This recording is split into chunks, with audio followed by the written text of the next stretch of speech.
మీరు ఇప్పుడు ప్రజెంట్ వర్మను కలిసినప్పుడు జనరల్గా మీ మధ్య ఎలాంటి పొరపాటు కూడా చెప్పను. లేదు వినిపిస్తే ఫ్యాంటాస్టిక్ బాగుందంట. ఎందుకంటే ఇప్పుడు కొంతమంది అని కాదు, మీరు కూడా చెబితే మార్చుకునే ఆ వాయిస్ క్రాస్ అయిపోతాం అందరం మనం, ఇంక్లూడింగ్ మీ. మనం తెలుసుకోవాలి తప్ప, ఓహో నేను వెళ్తుంది రాంగ్ రూటా అన్నాను అని మనం కరెక్ట్ చేసుకొని మనం రూట్ మార్చుకోవాలి తప్ప ఒకళ్ళు చెప్తే అలా ఎవరు చెప్పినా విండా వర్మ. వినని వాడి పేరే వర్మ టైటిల్ ఇది. తను అంటే వినంటే because he thinks it is right అంతే. తప్పు అనుకుంటే మీరు అవును తప్ప ఓకే సారీ అండి ఇంకోసారి తప్పు చేయనంటారు. ఇది తప్పు కాదు, ఇదే రైట్, నువ్వు తప్పుగా ఆలోచిస్తున్నావు అంటే నేను ఎందుకు మార్చుకోవాలి అప్పుడు?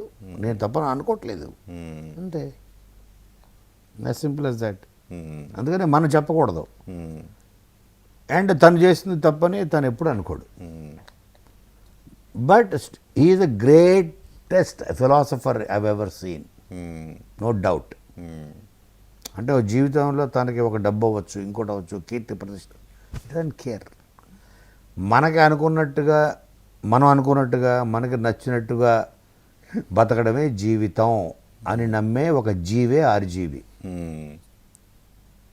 మనకి నచ్చినట్టుగా. ఇప్పుడు నాకు అంటే ఆయన ఇటీవల కాలంలో తీసిన సినిమాల మీద మీ కామెంట్ ఏంటి అసలు? అదే చెప్తున్నా కదా,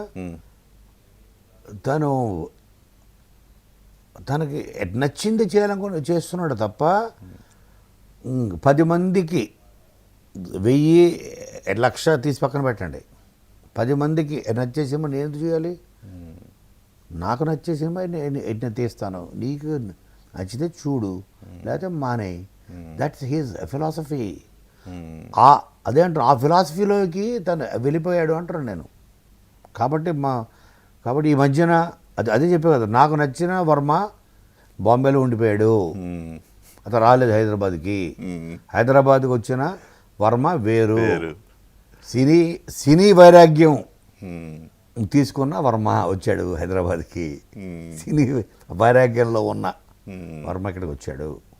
నాకు తెలిసిన వర్మ రాము, నేను రాము అంటాను. నాకు తెలిసిన రాము బాంబేలో ఉండిపోయాడు, అక్కడి నుంచి రాలేదు. ఓకే. సో